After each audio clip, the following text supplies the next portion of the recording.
Hey everyone, welcome back to the next episode of Quarantine Questions. My name is Brendan Bradford from Sporting News, and I am supposed to be joined by Harry Garside. I was joined by Harry Garside about 1 minute ago. I think he's got an urgent phone call. You can see him in the background. Here he is. And we're back. Harry Garside, bronze medalist. Thanks for joining us. Sorry to interrupt your phone call there. It's all good. It was just hotel quarantine staff downstairs. I just said, I'm on a quick Zoom call. Can you call me back in half an hour? I'm still here. Mate, you're in quarantine in Brisbane. Obviously, huge high winning a bronze medal at the Olympics. How was quarantine? First of all, you're in hotel quarantine in Brisbane. How's it all going? It's obviously like, ideally, I like thrive off social connection. So of course it is tough in that sense, but I've been keeping super occupied with a lot of like school engagements, done a lot of Zoom calls to a lot of young people in schools in Victoria and New South Wales. Obviously they're in lockdown. So yeah, it's been good, mate. And I thrive off talking to young people, and because I still feel like a little kid myself. I was thinking that the other day, like, just how social you are. Just it comes across like on your social media and stuff like that. I was thinking, man, quarantine could be so tough for you. But you've got a bike up there as well, and I saw you put on some crazy workout you did. We got to bring this up because what you do is 200 push-ups, which is most people out already. Yeah, 200 push-ups, 200 burpees, 200 jump squats, 200 mountain climbers, 200 leg raises, and 200 lunges with a pulse. And it was just like 50, 50, 50, 50, 4 sets of 50, and was just, mate, I was wrecked. How long does this take you? I didn't time it, but I think it was around 35 minutes. There's no accuracy in that. It could have been longer, it could have been shorter. But I was wrecked at the end of it, mate, because like obviously boxing is a make weight sport. So like, from competition, I've been eating a lot of food, drinking a lot of like fluid. So like I'm a little bit like bigger than what I was, probably lost a bit of fitness, and man, I was wrecked yesterday.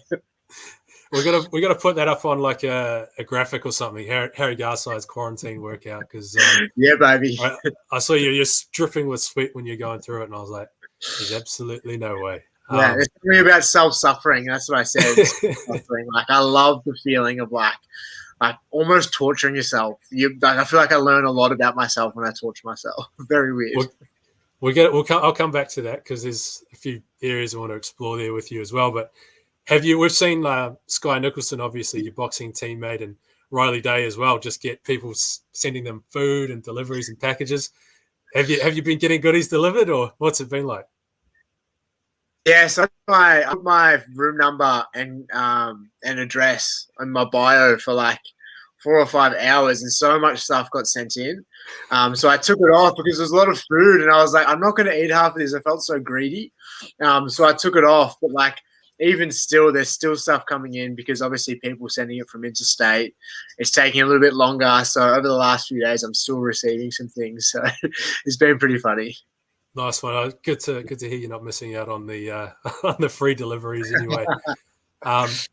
Everyone's jumping on and tuning in. So if you've got questions, guys, drop them in the comment section, whether it's on Facebook or YouTube or wherever, and we'll get to them. But let's go straight to the Olympics. Bronze medal. You put a video on Instagram straight after the fight with Andy Cruz, and really emotional, talking about you came here to get a gold medal, and this isn't what you came here for. But like the reaction to that, we've got the video up here, the comments. Jess Fox is there, Owen Wright. What's the reaction been like over the past couple of weeks to your journey at the Olympics? Yeah, it's been interesting, mate, because like without sounding like ungrateful or like unappreciative of the bronze medal, Like I went there for gold, and us as athletes, we train and we set goals to the highest possible achievement. That's why we're at the high performance environment, and it was a failure. Simple as that. And I'm proud of myself though, mate. Like I trained my ass off. I showed up. I did everything I possibly could in my preparation. I did all 1%ers. I did all the extras. And in the fight, I showed up and I tried my best. And that's all we can do. But to me, I've got unfinished business, mate. The gold medal is what I want. And I really want Australia to win an Olympic gold medal for boxing. We've never won one. So I was going to leave this question for the end about Paris, but it sounds like you've already refocused. You're already looking ahead to Paris 2024. Yeah, so I think now we can do both professional and amateur. I'm at a perfect age now to turn pro, to be honest. 24 years old. I'm not too young. I'm not too old. It's a really good age to turn pro. So I'm going to try my hardest to try and manage both careers as I love representing Australia. It's honestly the best thing I've ever done, and I really do love Australia with all my heart. So it'll be hard to sort of turn away from representing our beautiful country. Have you been able to, I know you sort of said like you went there for gold and you said, bronze is a failure, but have you been able to, figure out or, come to terms with just the magnitude of what you did achieve? Only 5th Australian boxer to win a medal of any colour at the Olympics and first in, I think it was 24 or 34 years or something like that. Yeah, it's obviously like fantastic and leading into Brisbane, the 2032 Olympics, home soil. Like I hope that now the next generation of boxers and young athletes are like looking at that and going, you know what I mean? Like we can achieve this. Like I'm no different to any young kid, you know what I mean, in the suburbs of any big city in Australia. I'm no different. And I hope young fighters are now looking at that going like, we can do this. And I hope the next generation now is training harder, training smarter, looking at things they're doing, looking at the people around them and trying to evolve their boxing because we can do it. Like we can do it in this country for sure. That seems like a good spot to pick up our first question as well. We got a couple of comments coming in. Mervyn Hardigan, wonderful effort. Obviously, yeah, wonderful effort. But Courtney L. Whedon, why did you want to be a boxer in the first place? It's a question from Courtney. So, like, we obviously get asked these questions a lot as athletes, and I always have two answers. One short answer is I watch too many Rocky films, which is true. But then my longer answer, I have two older brothers. I'm the youngest of 3 boys, and I have a dad who's a bit old school. I come from a bit of a smaller town in Melbourne, and I think I just started boxing to gain respect from them. They didn't do boxing, but I started it just to gain a bit more respect because they didn't really respect me that much. I was a bit more of a sook. I sort of was, doing a lot more things my mum was doing. I wasn't like associating with my brothers. So yeah, like they just didn't really respect me that much. So I think I started it to gain a bit of respect. And a lot of, what you've said post the Olympics and your message as well has been, I suppose, bucking the trend or not sort of conforming to stereotypes as well. I think, is that where that comes in as well? I heard you saying, you didn't want to do what all the Garsides were doing. You didn't want to do what all boxers are doing. You didn't want to go along with the masculine stereotype either. Yeah, I think 90% of my life, mate, to date, so most of my childhood, I feel like I played the role that was pushed on me by society of this is how a male acts, this is how someone from this area acts, this is how a Garside acts. And, like, it almost frustrated me to my core because I knew it wasn't my true authentic self. And like the message I'm trying to get across is like, you can be whatever you want to be. You don't have to fit the mold of what your parents push on you, what society pushes on you. Like you can be whatever feels good and feels right to you. You just got to show a bit of courage and like just show that that's what you want to do. And you will eventually attract the people that accept you for you.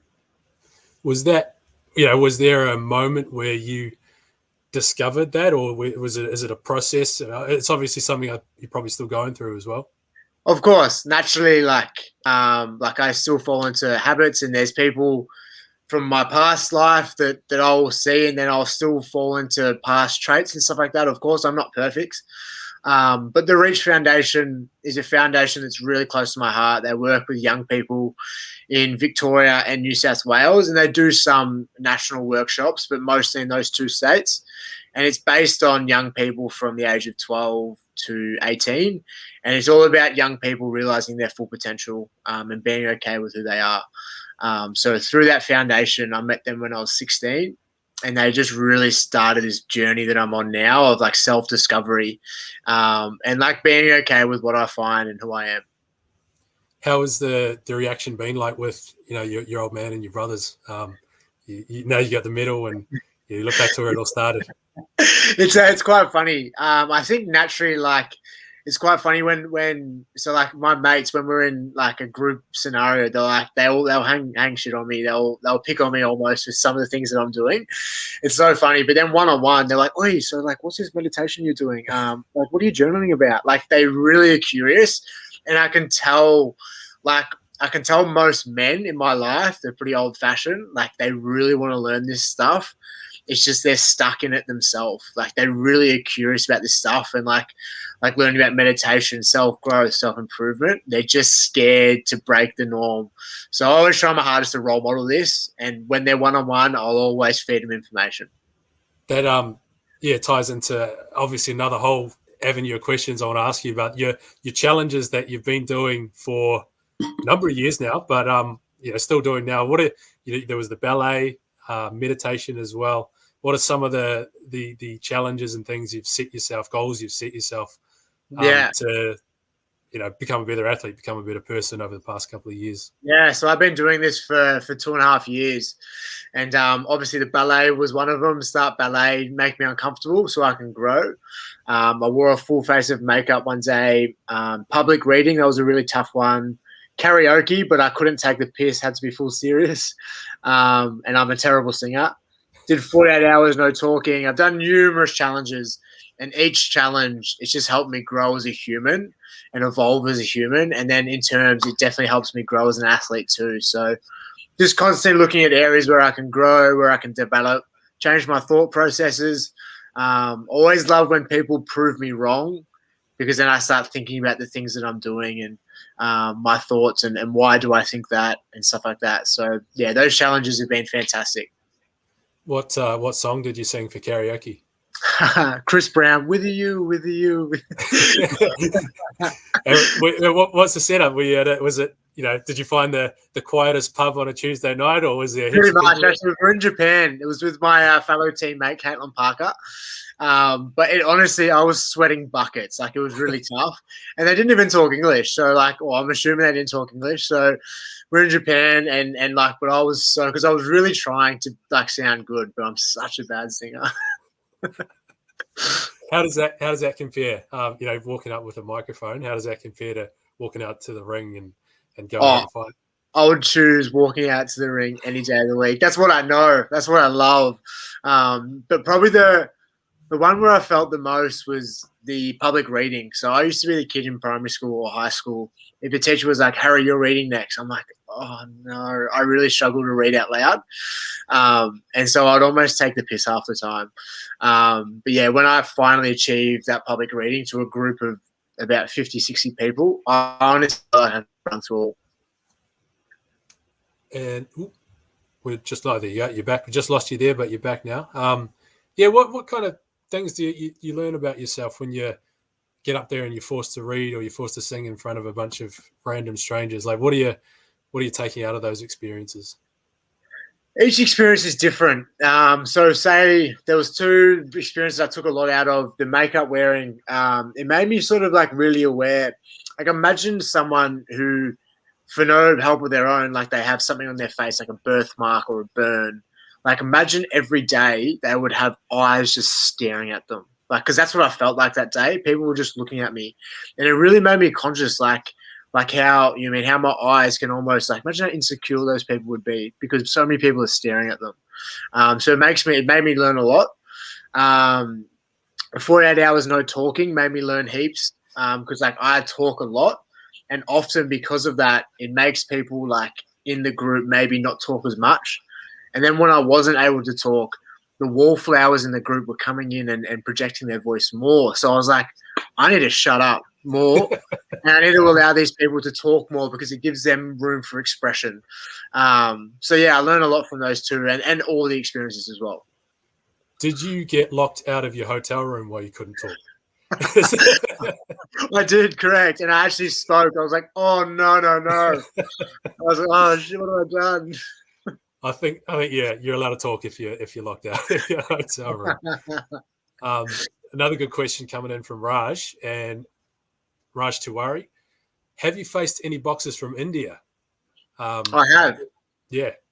Yeah, so I fought Manash Kaushik, who I fought at the Commonwealth Games in the final, where I beat him, and then we fought again for the second time at the Olympic qualifier, and he beat me for the spot to go to the Olympics. So yeah, we're 1-1, and I've been to India. I forget what the place is called. It was down south a little bit, but it was a beautiful, beautiful place, and we trained with the Indian team there too. That leads me on to another question. March 2020, those qualifiers, I think they were in Jordan. Dropped the decision there. And I mean, talk about how far away Tokyo must have felt at that point, because not qualified and not knowing what was going to happen. What are your thoughts and memories from that time? So I don't know, like, if any people know, like, when a human howls, like when they cry, but it's like that really deep cry. That was like one of the only times in my life that I can remember me howling. I remember going out the back, and like it just meant so much to me. And I honestly didn't plan that I was going to fail. I didn't think it was just I was going to succeed. I didn't have any other possible outcomes in my head. And then when it didn't happen, and when I didn't succeed, like, oh, mate, that was like gut-wrenching. I'm grateful, though, in that time, I knew I still had one more chance with the world qualifier that was still supposed to happen. So I was like able to pick myself up in that moment and still continue training for that. When that got cancelled, that's when I was like, maybe my Olympic dream isn't going to happen. So I continued to remain strong, and I kept training, hoping there was going to be an opportunity. And the world qualifier got cancelled, and I was like, what's going to happen now? I'm like, my Olympic dream's over. Like I have to wait another 3-4 years now. And then finally got the message that I managed to get a quota spot. How do you stay motivated to keep training and, stay in the gym when it looks like you're not going to be able to go to Tokyo? How do you maintain? I think it's like the love for the sport, mate, to be honest. Like, I really do love what I do. Of course, I have goals and aspirations that I'm going to achieve. But, like, the reality is, mate, I do boxing because I love it. I do boxing because of the feeling it gives me. So, like, all the success and stuff like that, I couldn't really care less about it. I do boxing because of the feeling it gives me. So all that stuff is just a bonus. It's really just a bonus. So, like, I'll continue doing boxing for a long time. If not forever. But yeah, like, I truly just love the sport. Awesome. And what were those? It was over a year since between the qualifiers and the actual Olympic Games. Like, were you able to fight, spar? Like, you couldn't travel to, go and get good sparring. What do you do instead? It was a definitely interesting preparation, mate. But all in all, like, we managed to just make do. I pretty much moved to the Gold Coast September last year, where there was a bit more freedom in our training. But yeah, I hadn't fought since March in 2020 to the Olympics. So that's almost 18 months. It's a long time. But yeah, like, I felt when I got there, the nerves were really high because I hadn't fought in a while. But once I got in there and once I got hit, I was like, this is where I belong. This is my home. This is all I know, because I've been doing it for so long. And because I think you were the first Aussie up at the very first. Like, you prefer to just get it done, get in there, get out of the wall, start your journey. Yeah, 100%. I love all fighters. We have all this preparation. It's almost like frustrating when it's like you have to wait 3 or 4 days. You're like, I planned this day, and why am I not fighting on this day? So we always plan and prepare to fight on the first or second day. And then when it gets pushed back, like, some of the people had to wait like 4 or 5 days. They're like, damn, like, our preparation was just getting us ready for this moment, and now we have to wait even longer. Like, damn. But I was ready to go. And it's 2 weeks, right? How close to that 63 kg limit do you have to stay? Like, do you stay close to there anyway, or is it you have to take weight off on the day of the fight, or how does it all work that way? Yeah, so I'm massive. I never take weight off on the day of. I really don't like it. Some people do, but it just doesn't feel good for me. I like to wake up on fight day and be on weight. So that means like I'm never sitting any more than 2 kilos over in the comp. I'll be within 2 kilos most of the time. And you can lose 2 kilos within water fluid and water weight. But yeah, like I always try my best to sit in within 1.5 kilos to 2 kilos. And how does that play into, just being in the village? Like, are you able to enjoy it? Are you, because there's the food hall there and McDonald's. Like, how did it sort of vibe with your experience of the Olympic Village as a whole? Yeah, so while I was competing, I went to the dining hall 4 times while I was competing. So we're lucky that in Australia they had the unreal setup of we had like a grab and go in the Australian headquarters. We had like tuna, rice, fruit, like stuff like that. So that's pretty much where I lived while I was in comp, and then up in my room as well. So it's just part, like, we're there for business. We're not like, of course you want to have a good time and have like meet people, but I'm there to win. I'm there to win gold, and like I had to just make sure to stay focused and focus on the job at hand. Did you meet any athletes around the village and you're sort of thinking, you get a bit starstruck seeing them walking around? Of course, Paddy Mills, the Brownlee twins. I met the Brownlee twins, which are unreal, the triathletes. Yeah, unreal. I like to see them, and I just love that video of the brother pushing the other brother over the line. Kate Campbell, of course, Jess Fox, like she's a superstar. These are people that I've like idolized for a long time. So to like talk to them, like, and kind of like they're like talking to you like I'm on the same level as them. It's weird as, because I don't feel like that at all. You mentioned triathlon, and one of your challenges, not a triathlon specifically, but you put on Instagram, it was about a year ago, I think. You went for a 100K bike ride straight into a half marathon. And a half marathon, I might add, run at 4:44 pace, which is quick. Like, what's the story here? What are you doing, you mad dog? There's something about self-suffering, mate. I absolutely love like pushing my limits physically, because it really tests me mentally, like how much have I really got, how much inner hunger, how much inner fire do I have, and setting myself challenges like this, like you really have to push, like you're pushing yourself to your complete limit. So I love doing stuff like that all the time. Another question here from Samuel Catalano. What does it take to be a good boxer? I think being good at anything, just like hard work, dedication, structure, curiosity, which is a thing that I've really coined recently, is curiosity. Being curious about people in the gym, what they're doing, why are they doing it, why are you doing the things you're doing. I think that's a really valuable lesson in life as well, like just being really curious about why people are doing the things they do, and like lacking judgment as well, like limit your judgment.